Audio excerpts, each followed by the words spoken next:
Gitigbas ka sa imong silingan, kay ang imong silingan nalisuan og insaktong pangutok, nabuang. Natigbasan ka, natunga ang imong lawas. Krimen ba yang gihimo? Krimen. Kung sabton, naa siya freedom, di ba? Kaya nakatigbas man siya. Pero buang man siya. So sa may tabo, quits na pod. So maunang ang buang pag maghimog krimen, walay krimen.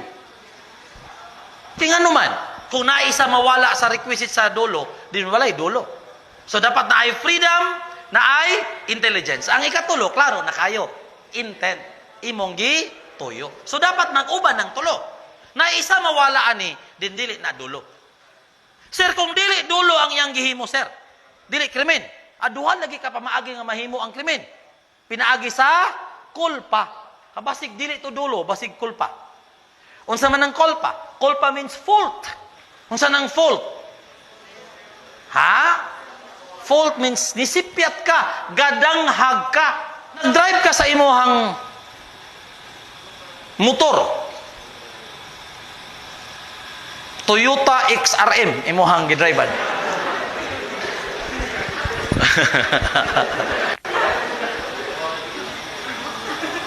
Kusog kay imong dagan. 300 kilometers per hour.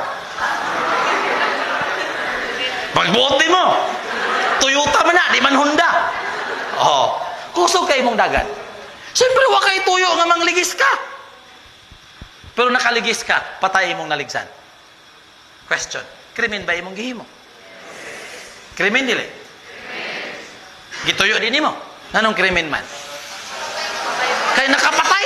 Kung nakapatay di, krimen di ay. Anong krimen man? Ayaw pagtubag nga. Kay nakapatay man ka, sir. Inyong silingan nga wala nag-eskwela, ang tubag inana gyapon. Anong krimen man tuloy? Kay nakapatay man. Ikaw nga nag-eskwela, dako nakagastos sa imong pag-eskwela ang imong tubag, nakapatay man. Walay kalainan di ay. So sa may maayo nga tubag sa nag-eskwela krim. Krimen to. Wala man gituyo. Yes.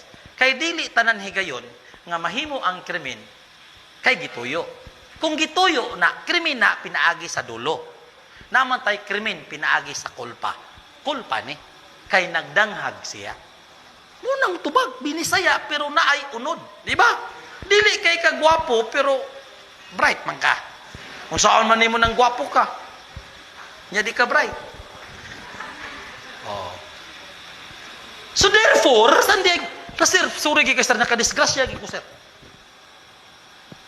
Imagine, nagtaod kag sin sa iyong balay, duk-duk ka, hulog mong sin. Di ba? Mo'y paghangad sa imong silingan, oy, sahoy! Igo ang iyahang, Leo. Gituyo to nimo. Pero danghag ka. Tama? Krimen ba imong gihimo? Kay nakapatay ka. Mo ito ba dili? Dili. Nganong krimen man? Krimen kay ang imong act mo fall dito sa kolpa kay danghag ka. So kung ato din i-summarize, no? Doon na duha ka pa maagi nga makahimo kag krimen. Imong gituyo or nakahimo ka og injury sa laing tao tungod sa imuhang pagka dam.